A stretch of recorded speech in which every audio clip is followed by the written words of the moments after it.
Before I begin, I suppose you could say this story is about how the deepest grief can sometimes sharpen your vision, clearing away the fog of old illusions. My son, Daniel, told me to get over my husband Arthur's death just 1 week after we buried him, 1 week after the man I had loved for 52 years, the father he supposedly cherished, drew his last breath. He said it with the casual indifference of someone asking you to pass the salt. Well, he got his wish in a way. I did get over. But it wasn't Arthur I got over. It was him. This is how I made him understand that some losses, and some words, can never truly be undone, and how I finally found my own peace in the wreckage he created. The first few days after Arthur passed were a blur, a thick, grey fog of disbelief, and a pain so profound it felt like a physical wound in my chest. Arthur. My Arthur. He was the steady rhythm of my life, the warmth beside me in the night, the gentle humor that could lift any shadow. We'd built a life, brick by loving brick, a fortress against the world's harshness. He wasn't just my husband, he was my compass, my confidant, my dearest friend. His sudden illness had been swift, brutal, leaving me reeling. The doctors said it was a heart attack, massive and unheralded. 1 minute he was chuckling at something on the television, his hand resting on mine, and the next, he was gone. The silence he left behind was deafening, a hollow echo in every room of the house we'd shared for nearly half a century. That house, our home, suddenly felt too large, too empty, each familiar object a fresh stab of memory. His reading glasses still on the bedside table, his worn gardening gloves by the back door, his favorite armchair facing the window where he'd watch the birds. Every corner held a ghost, a whisper of his presence. I remember wandering from room to room, touching his things, half expecting him to walk in, to ask me what was for dinner, or to share some snippet he'd read in the paper. The nights were the worst, the vast expanse of the bed cold and unforgiving. Sleep was a fickle visitor, and when it came, it brought dreams of him, so vivid I'd wake with a cry, reaching for a space that was no longer filled. Daniel, our only child, had been present, I suppose, during the immediate aftermath. He'd handled some of the arrangements, his face set in a mask of efficiency that I, in my days, mistook for controlled grief. His wife, Tiffany, floated in and out, offering clipped condolences and lukewarm cups of tea that I rarely touched. They stayed for a few days, a brief interruption in the overwhelming quiet, then returned to their own busy lives an hour's drive away, promising to call, to check in. I remember thinking, even then, through the haze, that Daniel seemed more preoccupied with the paperwork, the logistical side of death, than with the gaping hole Arthur's absence had torn in our lives, in my life. But I was too submerged in my own sorrow to truly parse it, to see the subtle signs of what was to come. I had given so much for Daniel, Arthur and I both. We'd sacrificed holidays, put aside our own smaller dreams, to ensure he had the best education, the best start in life. We'd poured our love and resources into him, hoping he'd grow into a man who reflected Arthur's kindness, his integrity. In those early days, I clung to the memory of the little boy who used to run to me for comfort, who'd looked at his father with such open admiration. Surely, that boy was still in there somewhere, behind the strained expression of the man who now seemed like a polite stranger. The day Daniel uttered those 7 words, "Mom, you need to get over it," was exactly 1 week after Arthur's funeral. The scent of lilies still hung faintly in the air, a cloying reminder of the sympathy bouquets that had crowded the living room. I was sitting in Arthur's armchair, a photo album open on my lap, tears silently tracing paths down my cheeks as I looked at a picture of us, young and bright-eyed, on our honeymoon. The doorbell rang, and it was Daniel. Alone, this time. Tiffany, he explained curtly, had a prior engagement. He looked impatient, tapping his foot slightly as I slowly rose to let him in. He didn't hug me. He just walked past me into the living room, his gaze sweeping over the remnants of condolence cards on the mantelpiece with a flicker of something I couldn't quite name. Annoyance, perhaps. He sat on the sofa opposite me, perching on the edge, as if ready to bolt. "Mom," he began, his tone brisk, "we need to talk about things." "Practical things," I just nodded, my throat too tight to speak. I assumed he meant wills, or bank accounts, things Arthur and I had meticulously organized years ago, precisely to avoid any burden. "Look," he continued, leaning forward, "Dad's gone. It's sad, yes, terribly sad, but he wouldn't want you moping around like this. It's been a week. You need to get over it." The words hit me with the force of a physical blow. "Get over it?" I whispered, the photo album slipping from my numb fingers and landing with a soft thud on the carpet. My mind struggled to process the callousness, the sheer, unadulterated cruelty of his statement.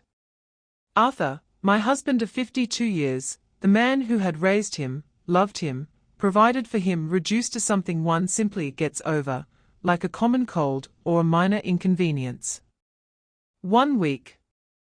7 days since I'd held his cooling hand and said my final goodbye. Was that the measure of Arthur's life in his son's eyes? "Daniel," I managed, my voice trembling, "how can you say such a thing?" He sighed, a put-upon sound that grated on my already frayed nerves. "Mom, be realistic. Life goes on. There are decisions to be made. The house, for instance. It's too big for you. We need to think about selling it, maybe finding you a smaller place, something more manageable. Or perhaps you could come stay with us for a bit, though Tiffany and I are awfully busy with work." His eyes darted around the room again, not with any sense of nostalgia, but with an appraising look, like a valuator. The pain was so intense it stole my breath.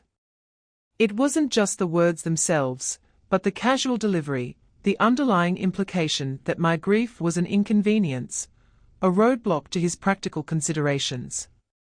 My Arthur wasn't even cold in his grave, and here was our son, his son, talking about selling our home, uprooting me from the only place I felt even a sliver of connection to my lost love. The shock was profound, a layer of fresh agony laid upon the already unbearable weight of sorrow. Disbelief warred with a dawning, horrifying understanding. This wasn't my Daniel, not the boy I remembered. This was a stranger, a cold, pragmatic man who saw his father's death not as a tragedy, but as an administrative task, a problem to be efficiently solved. In that moment, something inside me fractured, a small, vital piece of my heart that had still held onto the illusion of familial love and duty. The love I had for Arthur, so vast and enduring, seemed to highlight the chilling emptiness in Daniel's words. Arthur, who would have moved heaven and earth for Daniel, who had spent countless hours teaching him, guiding him, worrying over him. Arthur, who had always said, "Family is everything, Ellie. You look after your own," and here was his own, telling me to discard my grief like an old coat. The silence stretched, heavy and suffocating, broken only by my ragged breathing. I couldn't look at him. I could only stare at the fallen album, at the smiling faces of a younger Arthur and me, blissfully unaware of the future, of this moment of casual, brutal betrayal.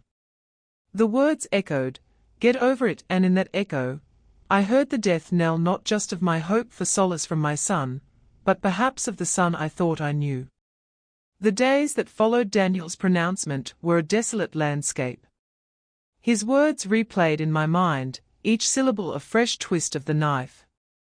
Get over it. How could a son utter such a thing to his mother, so raw with grief?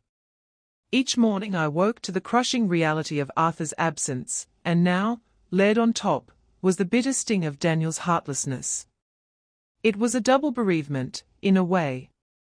I had lost my husband, and I was losing my son, or at least the son I had believed him to be. Tiffany did call once, a brief, perfunctory check-in. Her tone was breezy, almost offensively cheerful. Eleanor, darling, Daniel said you were still a bit down. You simply must try to get out, get some fresh air. Can't be good for you, moping about that big old house moping. As if my profound sorrow for the love of my life was some childish sulk. I murmured something noncommittal and ended the call, feeling a chill deeper than the autumn air seeping through the window frames. The house, which had initially been a sanctuary of memories, now felt tainted. Daniel's practical considerations about selling it hung in the air like a threat. Every cherished knick-knack, every piece of furniture Arthur and I had chosen together, seemed to be under his appraising, impatient gaze. I started to notice things, or rather, to see past behaviors in a new, harsher light. Daniel had always been somewhat self-absorbed, focused on his career, his own life. Arthur and I had excused it as ambition, as the drive of a young man making his way in the world. We'd rarely asked for his help, priding ourselves on our independence. When Arthur's health took a turn in those last few weeks, Daniel's visits had been fleeting, his concern seemingly superficial. He'd talk more about market trends with Arthur than about how he was truly feeling. At the time, I'd put it down to male stoicism, an inability to confront illness. Now, I wondered if it was simply a profound lack of empathy, a selfishness so ingrained it had become his very nature. I remembered countless small sacrifices Arthur and I had made for him. The car we went without so he could have a newer, safer one for university. The holidays we postponed to help with the down payment on his first apartment. The way Arthur would beam with pride at Daniel's smallest achievement, his heart so full of uncomplicated love for his boy. And this was the repayment. A demand to get over that monumental love, to make way for, what? His convenience. His inheritance. The thought was a sickening lurch in my stomach. My friend, Martha, Arthur's cousin and my confidant for over 60 years, called regularly. She lived several states away, but her voice was a lifeline. I hesitated to tell her the full extent of Daniel's cruelty, ashamed somehow, as if it were a reflection on my own failings as a mother. But Martha, with her quiet wisdom, sensed more than I said. He's always been a bit focused on himself, hasn't he, dear? She'd remarked gently one afternoon, after I'd recounted a particularly brief and unsatisfying call from Daniel. Some children are like that. They take, and forget where it all came from. Her words, though painful, held a kernel of truth I was slowly, reluctantly, beginning to accept. The disillusionment was a creeping vine, tightening its grip around my heart.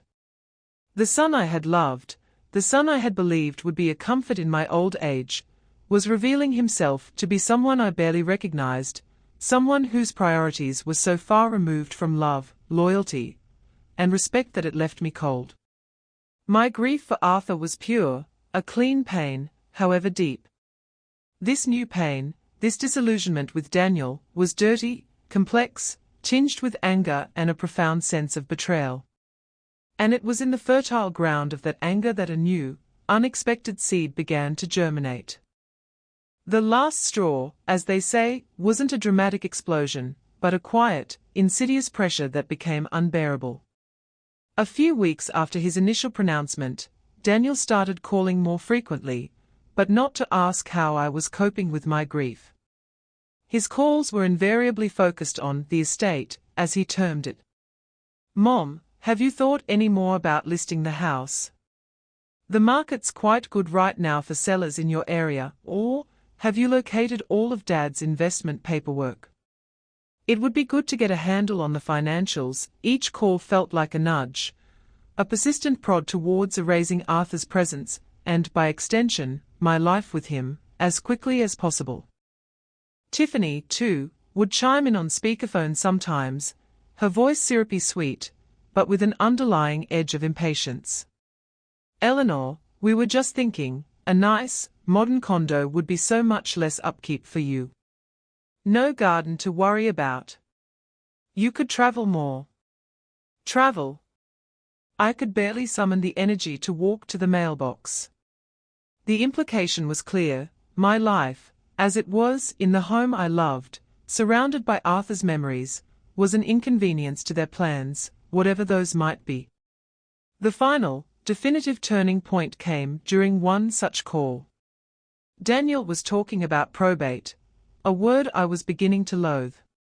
It can take a while, Mom, so the sooner we get the ball rolling on valuing assets, the better. I've spoken to a realtor friend of mine, Gary. He's excellent. He can pop by next week to give us an idea of what the house might fetch. He hadn't asked if I wanted to sell. He hadn't asked if I was ready. He was simply informing me of his arrangements. Something snapped. It wasn't loud, not even audible to him on the other end of the line, but it was a definitive severing of some final, frayed thread of maternal tolerance. The grief for Arthur was still a vast ocean, but now a new, hard landmass was emerging from it, resolve. A cold, clear anger began to burn away the fog of sorrow. Daniel, I said, my voice surprisingly steady, devoid of the tremor that had plagued it for weeks. This is my house. Arthur's and my house. I am not selling it. Not now, and perhaps not ever, unless I choose to. There was a stunned silence on the other end. Then, a sputtering. Mom, don't be emotional. This is a practical matter. That house is too much for you. It's an asset, a significant asset. It's my home, Daniel, I repeated, the words tasting like steel on my tongue. And Arthur's memory is not an asset, to be liquidated for your convenience. He started to argue, to condescend, his voice rising. You're not thinking clearly. You're overwrought. Tiffany and I are just trying to help, to look out for your best interests. My best interests seem to align perfectly with whatever made his life easier or potentially more profitable. I ended the call, not abruptly, but firmly. I will manage my own affairs, Daniel. I'll let you know if I require your input. I hung up before he could respond, my hand trembling slightly, not from weakness, but from a surge of adrenaline, of righteous indignation. For the first time in weeks, a different kind of clarity pierced through my grief.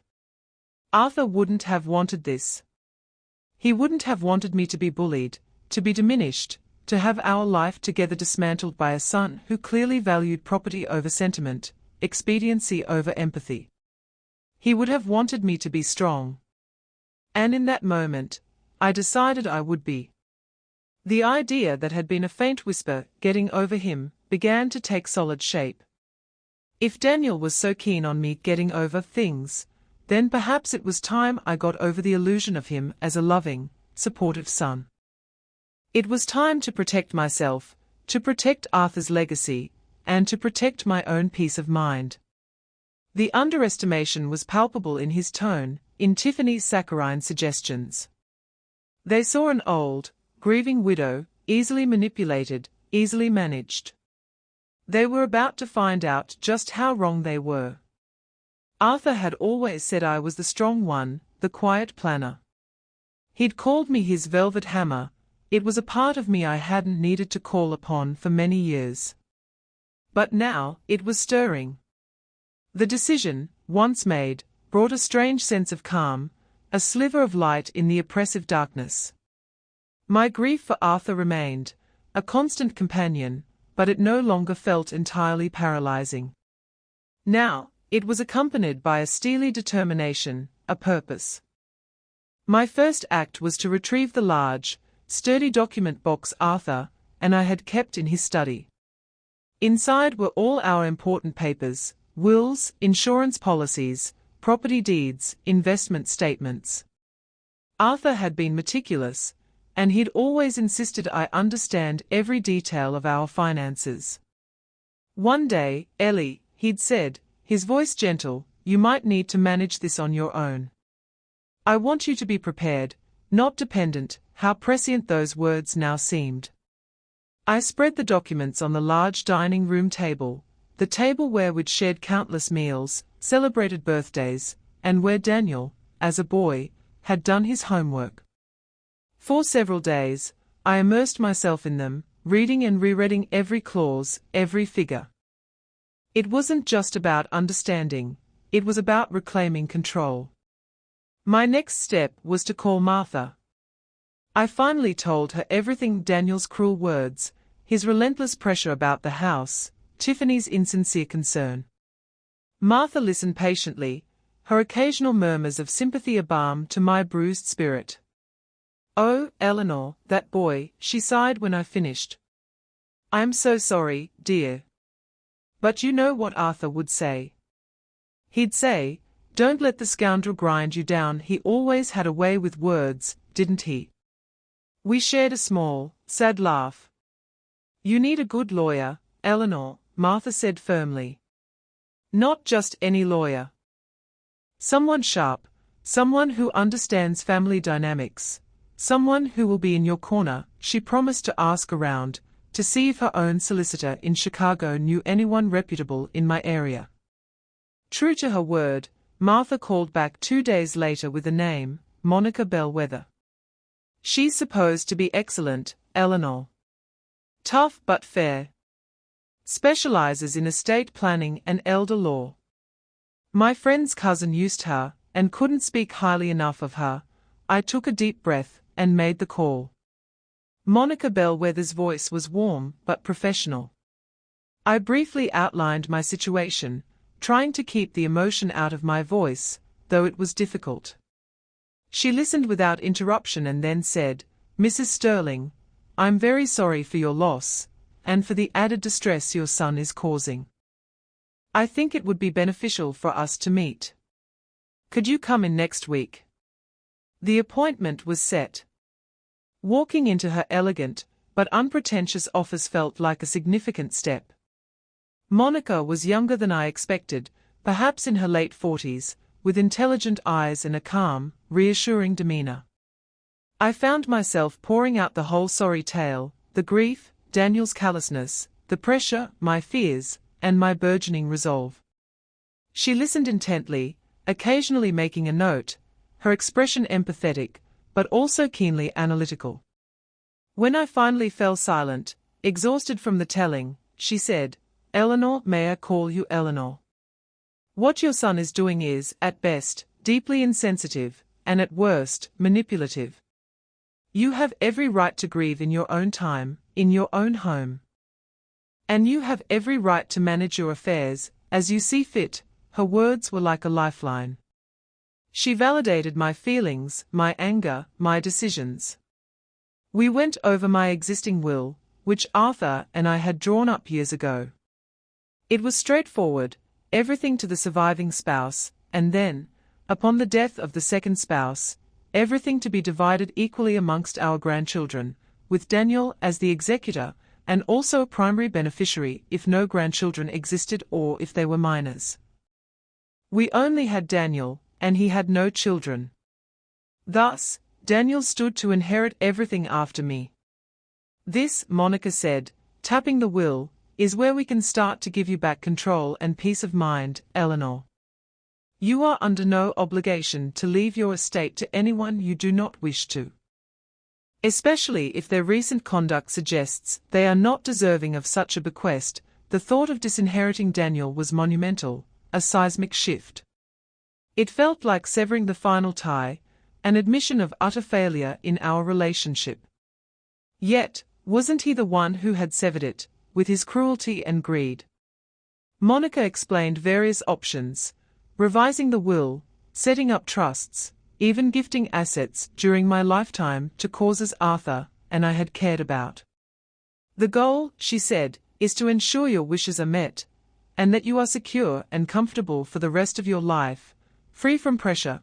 I left her office that day feeling lighter than I had in weeks. The path ahead wasn't easy, emotionally or practically, but for the first time since Arthur's death, I felt a sense of agency, a quiet power. The meticulous planning began. Monica was my guide, my strategist. We communicated regularly. I gathered all the financial statements, property deeds, and insurance policies. It turned out Arthur and I were more comfortable than I'd even fully realized. He had invested wisely, lived modestly. We had built a substantial nest egg, a testament to our shared life of careful stewardship. This wasn't about the money itself, not for me. It was about what it represented, Arthur's hard work, our shared dreams, and now, my independence. Daniel continued his periodic calls, his tone increasingly impatient. I remained polite but firm, deflecting his questions about the house and finances. "I'm looking into things, Daniel. I'll manage." He clearly didn't believe me, probably imagining I was just dithering, lost in grief. He had no idea of the quiet revolution taking place within the walls of the house he was so eager to sell. The underestimation was my shield, my secret weapon. As I delved deeper into our financial records with Monica's guidance, a clearer picture of Daniel's potential motivations began to emerge, and it was uglier than simple callousness. Arthur had kept meticulous notes, and among them, I found correspondence related to a business venture Daniel had approached him about a couple of years prior. It had been a risky tech startup, and Arthur, after careful consideration and consultation with his own financial advisor, had politely declined to invest a substantial sum. Daniel had requested a sum that would have amounted to a significant portion of their liquid savings. I remembered the vague conversations at the time. Daniel had been sulky for weeks, accusing Arthur of not believing in him, of being old-fashioned. Arthur had been hurt, but stood firm, saying it was too speculative for their stage of life. Now, seeing the figures Daniel had requested, and knowing Daniel's persistent nature, I wondered if his current impatience was fueled by a renewed hope of accessing those funds, perhaps believing my grief would make me more pliable than Arthur had been. Tiffany, too, played her part with increasing transparency, though she likely thought she was being subtle. She'd taken to sending me links to lovely little retirement communities, or charming, easy-to-manage bungalows in areas far from my friends and familiar surroundings, but conveniently closer to them. One email even included a brochure for a rather upscale assisted living facility, with a cheery note, "Just thinking ahead for you, Eleanor. So many activities, you'd never be lonely." I was 68, in perfect health apart from a grieving heart, and perfectly capable of managing my own home, the home Arthur and I had cherished. The implication that I was suddenly decrepit and incapable was insulting. It wasn't concern, it was a transparent effort to dislodge me. Their assumptions about my eventual demise and their inheritance were becoming offensively obvious. During one particularly trying phone call, Daniel, frustrated by my continued evasion regarding selling the house, let slip, "Mom, we just want to make sure everything is settled efficiently. When you're gone, it'll be a mess for me to sort out if things aren't streamlined now when you're gone." He spoke of it as an impending, slightly inconvenient event he needed to prepare for, like a looming tax deadline. Not as the death of his mother. The coldness of it settled deep in my bones. With Monica, the plan became more concrete. First, we updated my will. Daniel was no longer the primary beneficiary. Instead, my estate would go to a charitable trust established in Arthur's name, benefiting causes he had championed, animal welfare, and local libraries. A smaller portion was set aside for Martha, as a token of my gratitude for her lifelong friendship, and a fund for the future education of my grandnieces and nephews, children of Arthur's side of the family whom Daniel barely knew, but Arthur had adored. Daniel's name was still mentioned, but only to receive a nominal sum, the legal minimum to show he hadn't been accidentally omitted, along with a carefully worded letter to be given to him by the executor after my passing. The letter would explain my decision, referencing his words and actions after Arthur's death. Monica also helped me establish a living trust, placing the house and my major assets into it. I was the trustee, with full control during my lifetime. Upon my death, a professional executor, chosen by Monica's firm, would manage the distribution according to my wishes. This would effectively bypass probate for those assets, further ensuring Daniel could not interfere or cause trouble. The process was empowering. Each document signed, each decision made, felt like a step towards reclaiming my dignity and securing my future, a future defined by me, not by Daniel's grasping impatience. I observed Daniel and Tiffany during their infrequent, perfunctory visits. They'd breeze in, make small talk, their eyes subtly scanning the room, probably looking for signs of my decline or willingness to capitulate. They were so wrapped up in their own agenda, so convinced of my fragility and their own cleverness, that they remained completely oblivious to the quiet transformation taking place within me. The situational irony wasn't lost on me. They thought they were managing the old lady, while the old lady was meticulously dismantling their expectations. Monica was a rock through it all. "You're doing wonderfully, Eleanor," she'd say during our meetings. "This is about your peace of mind. Arthur would be proud of you for taking these steps to protect what you both built." Her words bolstered my resolve.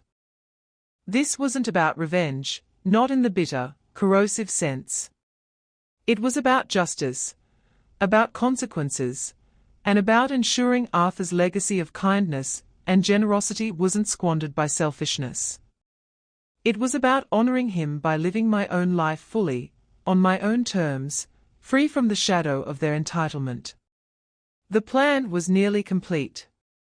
All the legal documents were signed, sealed, and safely stored. All that remained was the difficult, but necessary, act of informing Daniel. Not to ask his permission, or to seek his approval, but to state a fact. To let him know that his actions had consequences, and that I was, indeed, getting over it. The day I chose to inform Daniel felt significant. It was a crisp autumn afternoon, the kind Arthur had loved, with the leaves turning brilliant shades of red and gold. I had asked Daniel to come over, alone, telling him I needed to discuss some decisions I had made regarding my future. I could hear the eagerness in his voice over the phone, the assumption that I was finally ready to be sensible, as he would undoubtedly put it. Tiffany, he mentioned, was tied up with a charity gala planning committee, a convenient excuse that I was actually grateful for. This needed to be between me and Daniel. I spent the morning in quiet reflection, walking through the garden Arthur had so lovingly tended, drawing strength from the familiar beauty of it. I wasn't nervous, not anymore. A profound sense of calm had settled over me. I knew what I had to do, and why. When the doorbell rang, I opened it to find Daniel looking expectant, a briefcase in his hand, as if ready to sign papers and close a deal. He stepped inside, his gaze immediately sweeping the living room. "So, Mom," he began, barely waiting for me to close the door, "good to see you're ready to make some practical decisions. Gary, the realtor I mentioned, is on standby. He can be here within the hour if you give the word." I gestured towards Arthur's armchair. "Please, Daniel, sit down." I chose the sofa opposite him, the same one he'd perched on when he'd delivered his cruel ultimatum. The tables, I thought with a touch of grim irony, were about to be turned. He sat, a little impatiently, looking at his watch. "I don't have all day, Mom. I've got a conference call at 3. This won't take all day, Daniel," I said, my voice even and calm. "I just wanted to inform you of some arrangements I've made." He leaned forward slightly, a flicker of anticipation in his eyes. "Excellent. So, about the house." "The house," I began, "is staying with me. I will be living here, in my home, for as long as I choose." His smile faltered, replaced by a look of mild confusion, then dawning irritation. "Mom, we've been over this. It's not practical. The upkeep, the stairs. I am perfectly capable of managing, Daniel. And I enjoy the garden. Arthur loved this garden, he waved a dismissive hand. Okay, fine, if you want to be stubborn about the house for now, we can revisit that. What about Dad's investments? Have you consolidated everything? It needs to be managed properly. It is being managed properly, Daniel, I replied. By me, and by professionals I have engaged. I watched his face as the implications of my words began to sink in. The confident, slightly condescending expression was morphing into one of disbelief, then a gathering suspicion. What professionals? Mom, you don't understand these things. You need my help to ensure you're not taken advantage of. The audacity of it, him accusing others of potentially taking advantage of me, when his own actions had been so predatory. Actually, Daniel, I said, my gaze steady, I understand more than you think. I've spent the last few months getting very clear on my financial situation, on Arthur's wishes, and on my own. I paused, letting the silence hang for a moment. I have met with a lawyer, Monica Bellwether. A very competent one. His eyes narrowed. A lawyer? Why would you need a lawyer? I told you I could handle everything because, Daniel, I said, the quiet strength in my voice surprising even myself, I needed to ensure my affairs are in order, according to my wishes. And my wishes have changed somewhat, given recent events. This was the first major blow, the explicit statement that things were not going according to his plan. He looked genuinely taken aback, as if the thought that I might have wishes independent of his own had never seriously occurred to him. The old, grieving widow was not behaving as expected. His initial reaction wasn't anger, but a sort of baffled frustration, like a chess player whose opponent had suddenly made an unexpected, game-altering move. He was still processing, still underestimating the depth of the change in me, the resolve that had solidified from weeks of pain and meticulous planning. He likely still believed he could talk me around, bully or cajole me back into the role he'd assigned me. He was about to learn differently. Daniel stared at me, his brow furrowed. Changed? What do you mean, your wishes have changed? Dad and you always said.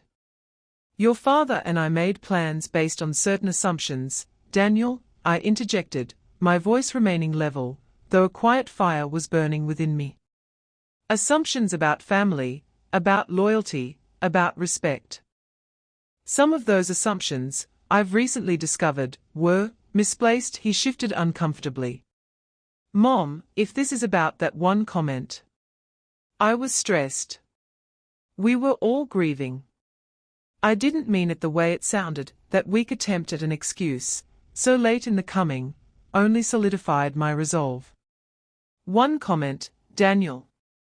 Was it just one comment, when you repeatedly pressured me to sell my home within weeks of your father's death? Was it one comment when you and Tiffany discussed my future, as if I were already an inconvenient piece of luggage to be disposed of? Was it one comment when you spoke of my passing, as if it were merely an administrative hurdle for you? My words were not loud, but they were laden with the weight of weeks of pain and disillusionment. Each question landed like a precise, targeted strike. His face began to flush, a dull red creeping up his neck. That's not fair. We were just trying to help, to be practical. Practicality, Daniel, I said, leaning forward slightly, should not come at the expense of compassion. Or respect. You told me, 1 week after I buried your father, the love of my life, to get over it. Do you remember saying that? He looked away, a flicker of something shame. Or just annoyance at being confronted. In his eyes. It was a poor choice of words, he mumbled. It was more than a poor choice of words, Daniel. It was a revelation. It revealed a great deal about your character, about your priorities. I took a calm breath. So, I have made new arrangements. I have revised my will. The house, and the bulk of my estate, will no longer be going to you." The color drained from his face. He looked as if I'd physically struck him. "What? You can't. What are you talking about? That's our family legacy. Dad would never have wanted this." "Oh, I think your father would understand perfectly," I said, a sad certainty in my voice. "He valued kindness and integrity above all else. He would be deeply disappointed by your behavior. The estate, as you call it, will be going to establish a charitable foundation in Arthur's name to support the causes he cared about. And a portion will go to Martha and to your cousins for their children's education." He leapt to his feet, his composure finally shattering. "You're being manipulated. That lawyer, this Monica, she's put you up to this. This is ridiculous. I'm your son." "Yes, Daniel, you are my son," I said, my voice softening with a genuine sorrow that surprised me. "And that is what makes this so incredibly painful. But being my son does not give you the right to treat me with disrespect, to try and control my life, or to dictate how I grieve. It does not entitle you to what Arthur and I worked our entire lives to build, especially when you show so little regard for the values we held dear." He started pacing, agitation radiating from him. "I'll fight this. You're not competent. You're grieving, you're not thinking straight. I'll get my own lawyer." "You are welcome to do so, Daniel," I said calmly. "Monica assures me that all my documents are perfectly in order, signed when I was, and am, of perfectly sound mind. Perhaps a little too sound for your liking." It seems the fight seemed to drain out of him then, replaced by a bewildered, almost desperate look. "But why? Why would you do this to me? After everything? After everything I did for you, Daniel?" I countered, the question hanging in the air. "I have done what I believe is right. I have done what gives me peace. You told me to get over your father's death. In a way, I suppose I have. I've also decided to get over the expectation that my son would be a source of comfort and support. I am moving on with my life, Daniel, on my own terms." Tiffany would no doubt have a fit when he told her. I could almost picture her face, contorted in disbelief and fury. The carefully constructed plans they had for my assets, for my future, had crumbled. The silence in the room was thick with unspoken things, years of disappointment, broken trust, and the irrevocable chasm that had opened between us. He just stood there, deflated, looking at me as if seeing me for the first time, not as his malleable, grieving mother, but as a woman who had finally drawn a line. A woman who had, indeed, gotten over him. Daniel eventually slumped back onto the sofa, all the bluster gone, replaced by a sullen, defeated air. He didn't argue further, didn't threaten. He just sat there, staring at his hands, which were clasped tightly in his lap. The silence stretched, but it was different now. It wasn't the charged silence of impending confrontation, but the hollow silence of an ending. "Is that all?" he finally asked, his voice flat, devoid of its earlier arrogance. "Yes, Daniel," I replied gently. "That is all I needed to tell you." He stood up slowly, like an old man, his expensive suit suddenly looking ill-fitting. He picked up his briefcase, no longer a symbol of his supposed efficiency, but just a bag. He walked to the door without looking at me again. His hand rested on the doorknob for a moment, and I thought he might say something, perhaps an apology, perhaps another protest. But he just opened the door and left, closing it quietly behind him. The click of the latch echoed in the stillness.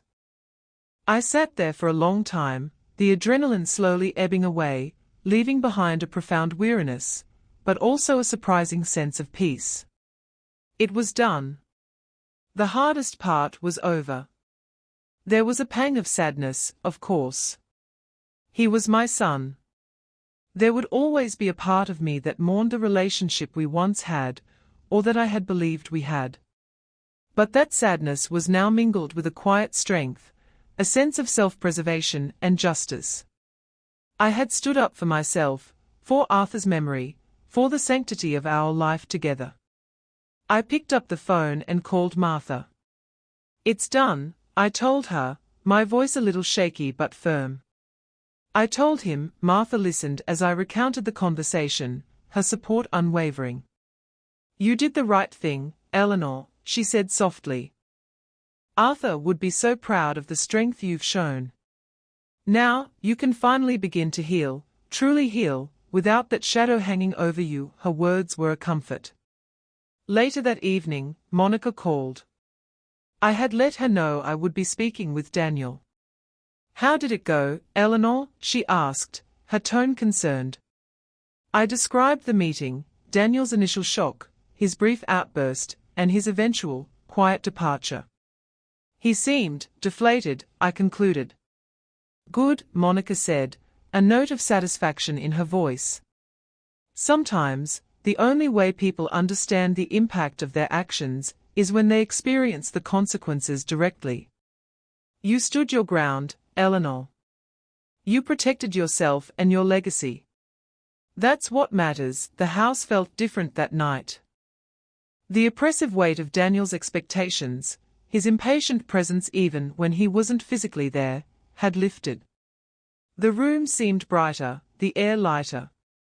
Arthur's presence felt stronger, not as a painful reminder of loss, but as a gentle, comforting spirit.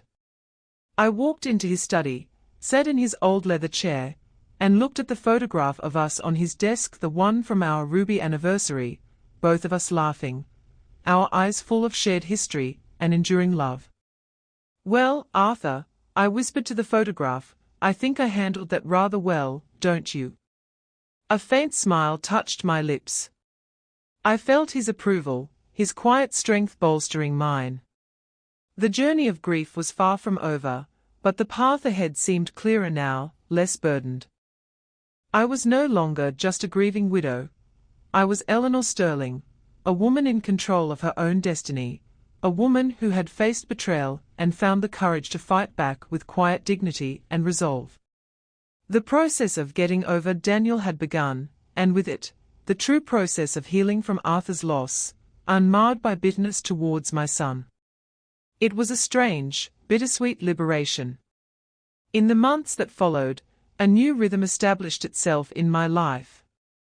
The initial turmoil after confronting Daniel gave way to a period of profound, almost unexpected peace. There were no more pressured phone calls from him, no more unsolicited advice from Tiffany. The silence from their end was complete. At first, I wondered if he would try to contest my decisions, as he had threatened.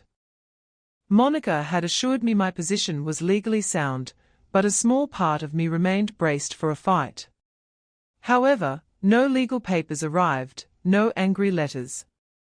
It seemed Daniel, perhaps after consulting his own lawyer, had realized the futility of challenging my well-documented and resolute actions.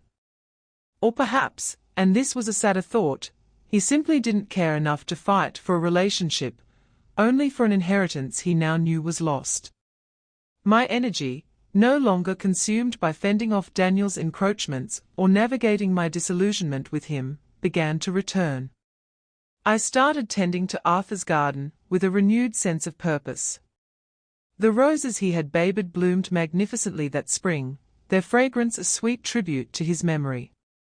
I found myself enjoying the feel of the soil in my hands, the quiet satisfaction of nurturing life. It was therapeutic, grounding.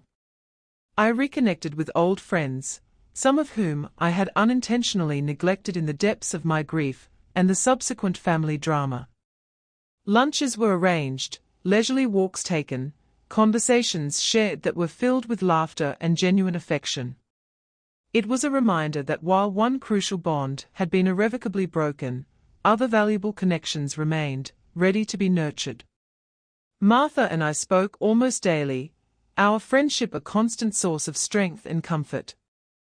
With Monica's help, I officially established the Arthur Sterling Foundation for Community Enrichment. We identified the first beneficiaries, the local animal shelter Arthur had always supported, and the small town library, where he'd spent countless happy hours.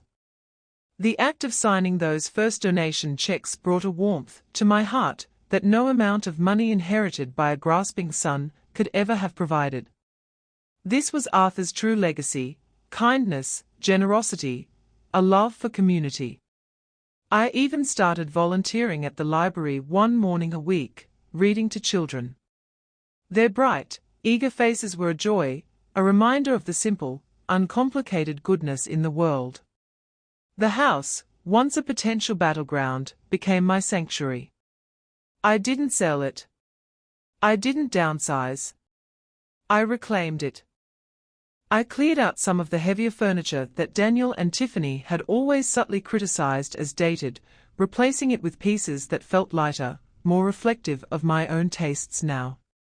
I painted the kitchen a cheerful yellow, a color Arthur and I had often talked about, but never gotten around to.